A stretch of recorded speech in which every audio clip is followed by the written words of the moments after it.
Assalamualaikum Assalamualaikum warahmatullahi wabarakatuh. Bismillahirrahmanirrahim. Alhamdulillahirabbil alamin. Wassalatu wassalamu ala asyrafil mursalin Sayyidina Maulana Muhammadin wa ala alihi washabbihi ajma'in. Amma ba'd. Ibu-ibu, bapak-bapak, saudara-saudara dan anak-anakku sekalian yang dirahmati Allah, alhamdulillah kita panjatkan syukur kepada Allah Subhanahu wa taala yang malam hari ini masih berkenan melimpahkan rahmat dan nikmat-Nya kepada kita sekalian sehingga kita bisa hadir di masjid yang kita cintai ini untuk melaksanakan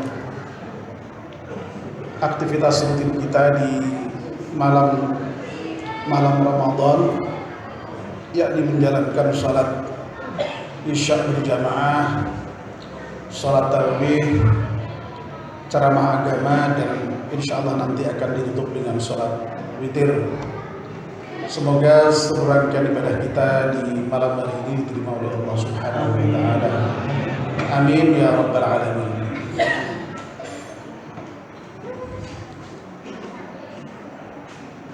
Bapak dan ibu-ibu yang dimuliakan Allah, saya diminta oleh panitia untuk menyampaikan ceramah dengan judul Islam Agama Rahmatan lil Alamin. Dalam salah satu ayat di dalam Al-Quran, tepatnya yaitu pada surat Al-Anbiya ayat 107, Allah berfirman, A'udzubillahi minasyaitonir rajim, wa ma arsalnaka illa rahmatan lil alamin.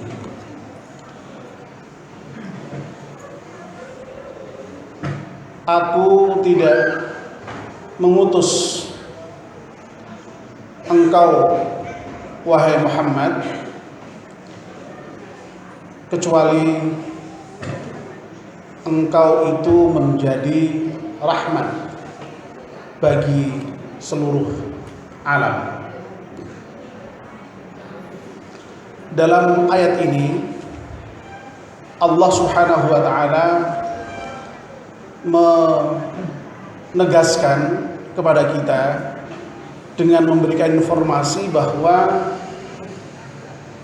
Rasulullah sallallahu alaihi wasallam itu diutus oleh Allah Subhanahu wa taala untuk menjadi rahmat atau sebagai rahmat bagi seluruh alam.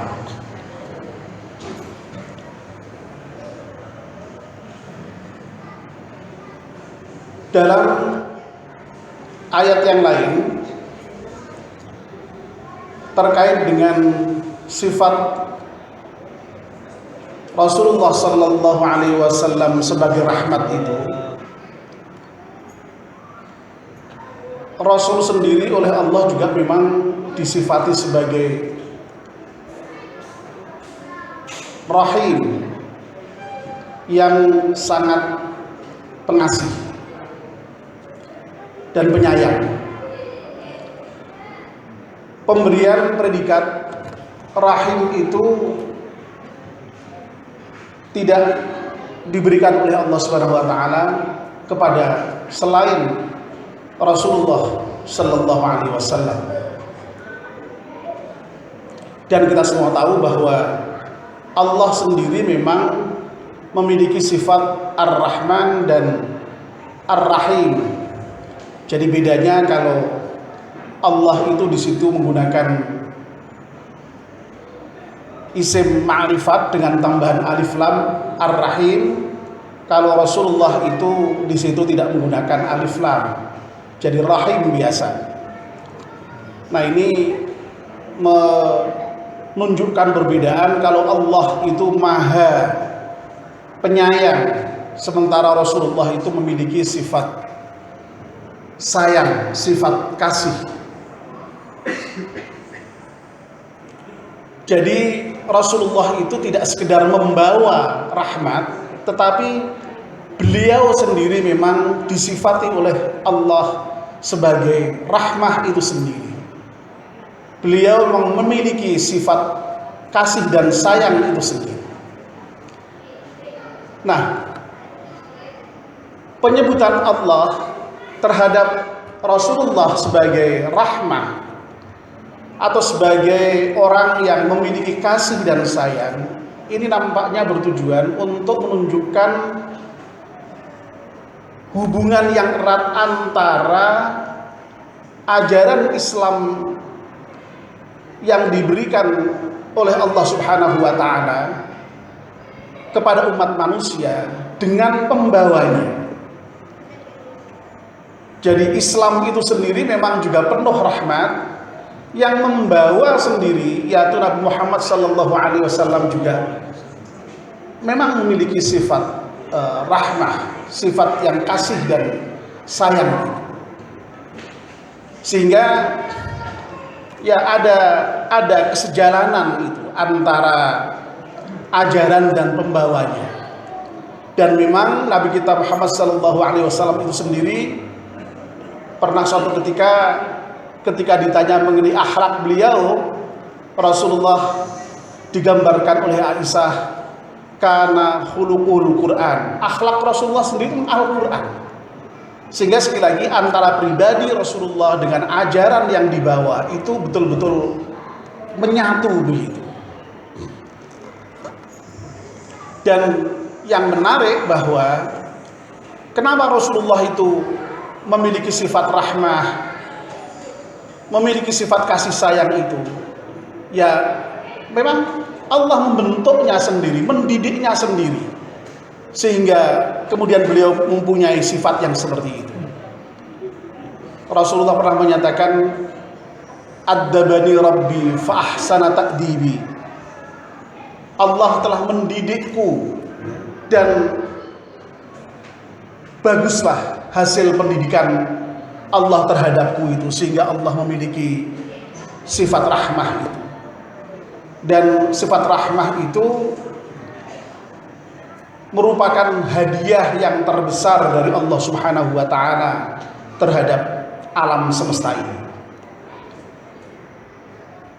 Bapak dan ibu-ibu serta saudara sekalian, lalu yang dimaksud dengan alamin itu apa? Alam itu ya yang selain Allah, masih Allah itu alam. Di situ termasuk ya alam malaikat, alam jin, alam manusia, termasuk alam tumbuh-tumbuhan, binatang, bahkan yang merupakan benda mati itu semua merupakan alam.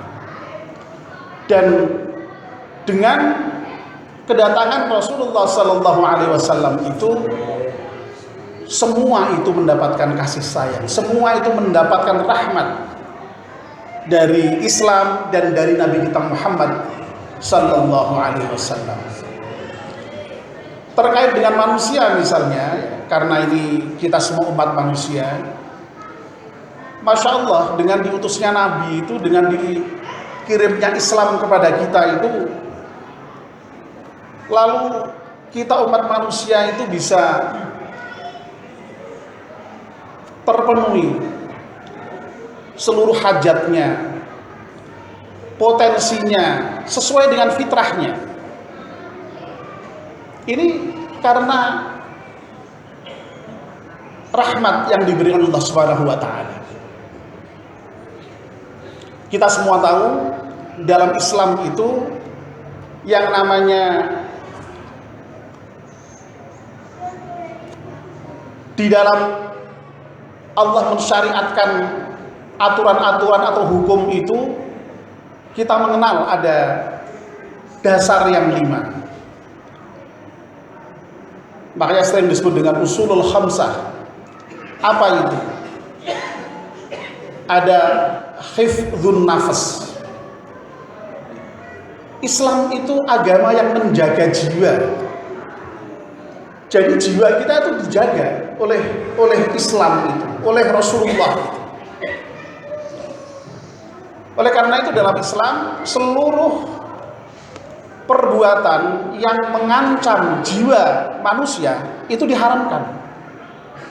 membunuh, apalagi sampai membunuh, memukul, menyubit, menyakiti saja itu dilarang, haram itu hukumnya. Karena apa? Itu dalam rangka menjaga jiwa manusia agar supaya selamat. Lalu ada hifdzul akal. Akal manusia itu dijaga oleh Islam, oleh Nabi kita. Oleh karena itu, semua hal yang akan merusak akal, akan menciderai akal, pasti dilarang oleh agama. Apa itu misalnya? Minum minuman keras, apalagi pil koplo, narkoba, itu dilarang semua. Karena apa? Itu mengancam akal manusia. Lalu apa? Hifdzul mal, hartanya juga dijaga. Oleh karena itu dalam Islam semua perbuatan yang mengancam harta seseorang dilarang. Mencuri, mutil, korupsi, menjarah, menipu, semua dilarang itu. Ini karena kasih sayang Allah dan rahmat Nabi kita Muhammad sallallahu alaihi wasallam. Lalu kemudian apa lagi? Hifdzun nasl. Keturunan itu pun juga dijaga. Makanya semua perbuatan yang mengancam keturunan dilarang. Mengancam keturunan misalnya tidak membuat keturunan aja itu sudah dilarang. Hidup membujang itu tidak boleh dalam Islam. Diperintahkan untuk kawin. Tetapi yang menodai perkawinan juga dilarang. Misalnya berzina itu juga dilarang dalam Islam. Sudah 4 ya. Satu lagi hifdzuddin, menjaga agama itu sendiri. Nah dengan usul khamsah, dengan dasar-dasar yang 5 ini sesungguhnya sekali lagi manusia lalu kemudian bisa memenuhi hajat hidupnya itu dengan baik sesuai dengan fitrahnya. Yang mendapatkan kasih sayang itu juga tidak hanya manusia, bahkan binatang itu juga mendapatkan kasih sayang dalam Islam. Kita tidak boleh itu yang namanya dalam Islam untuk membunuh binatang sembarangan itu. Sampai misalnya menyembelih saja itu harus diatur sedemikian rupa. Parangnya harus betul-betul tajam, caranya harus dengan betul-betul sopan begitu ya. Jangan kok asal digelebaki sembarangan, tarik-tarik ya. Makanya kemarin kita sudah diajari cara menyembelih yang bagus, bahkan ada kursusnya itu kemarin ada dari MUI dan dari departemen perikanan ya. Peternakan masya Allah, wong sapi kok perikanan ya, masya Allah ya, keliru ya. Peternakan ya, astagfirullahaladzim ya. Dinas peternakan. Coba itu ya. Bahkan dalam salah hadis itu ceritakan ada seorang wanita yang masuk neraka itu gara-gara dia mengurung seekor kucing. Tidak diberi makan, tidak diberi kesempatan untuk mencari makan, dan sampai mati. Hanya gara-gara mematikan kucing saja itu dia masuk neraka. Na'udzubillah min dzalik. Bayangkan, wong membikin celaka kucing saja masuk neraka, apalagi membikin celaka manusia. Ini ajaran Islam. Tapi sebaliknya, di dalam hadis itu sudah diceritakan ada seorang pelacur. Sekali lagi apa Pak? Pelacur. Itu dia masuk surga hanya gara-gara apa itu? Memberikan minuman kepada seekor anjing yang kehausan, yang kalau sampai tidak diminumi pada saat itu, anjing itu mungkin mati. Masya Allah. Ini binatang pun juga mendapatkan rahmah kasih sayang dari Nabi kita dan dari ajaran agama Islam. Tumbuh-tumbuhan pun juga demikian ya. Islam itu melarang itu misalnya memetik buah yang belum waktunya dipetik, belum matang gitu ya, sehingga kemudian tidak bisa dimanfaatkan. Tidak boleh. Karena apa? Yang namanya Islam itu yang menghargai tujuan penciptaan. Tujuan penciptaan pohon yang ada buahnya itu supaya buahnya itu matang dan bisa dimakan. Islam itu melarang ya orang memetik bunga yang belum mekar. Karena apa? Itu menyalahi tujuan penciptaan.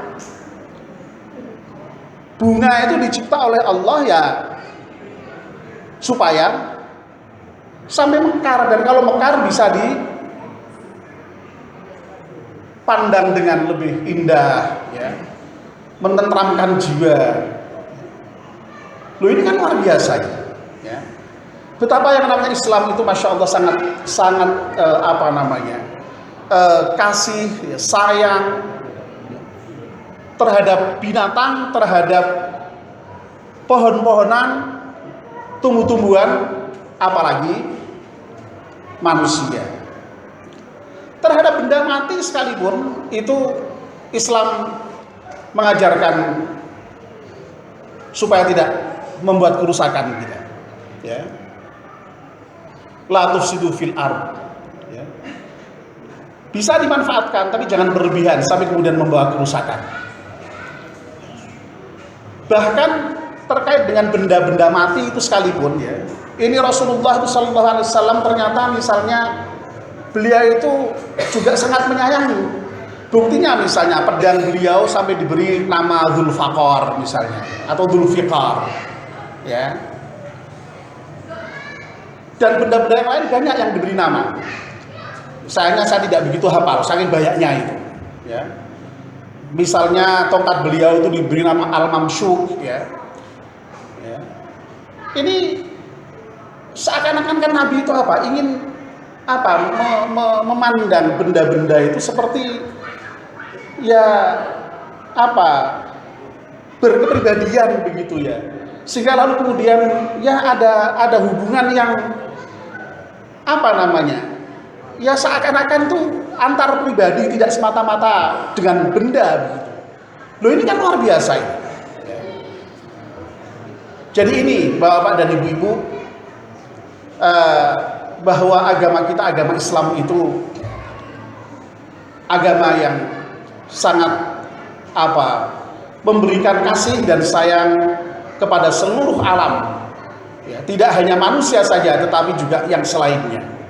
Dan ini sekali lagi ditegaskan oleh Rasulullah oleh Allah Subhanahu wa taala terhadap diri pribadi Rasulullah, yang sekali lagi beliau disebut sebagai rahmah ya, sebagai kasih sayang dan memiliki sifat rahim, sifat kasih sayang terhadap orang-orang mukmin. Bil mukminina raufur rahim, itu tepatnya di dalam surat At-Taubah ayat berapa itu, 109 atau berapa, nanti dicek ya. Nah, demikian Bapak dan Ibu-ibu ya, bagaimana kita memahami agama kita ini, sekali lagi betul-betul agama yang rahmatil alamin, dan mudah-mudahan kita ini juga bisa mengambil bagian dari agama yang rahmah ini, sehingga kita juga bisa menebarkan kasih dan sayang di dalam kehidupan kita sehari-hari. Dan Nabi kita Muhammad SAW, kenapa sampai dakwahnya berhasil? Itu ya karena sifat rahmahnya itu, bil mu'minina raufur rahim, itu yang kemudian betul-betul menjadikan orang-orang itu lalu tertarik untuk mengikuti Rasulullah SAW. Dalam salah satu ayat disebutkan, fabima rahmatin minallahi lintalahu walau kunta faddan ghalidhal qalbi lanfaddu min hawlik. Jadi hanya karena rahmat Allah saja.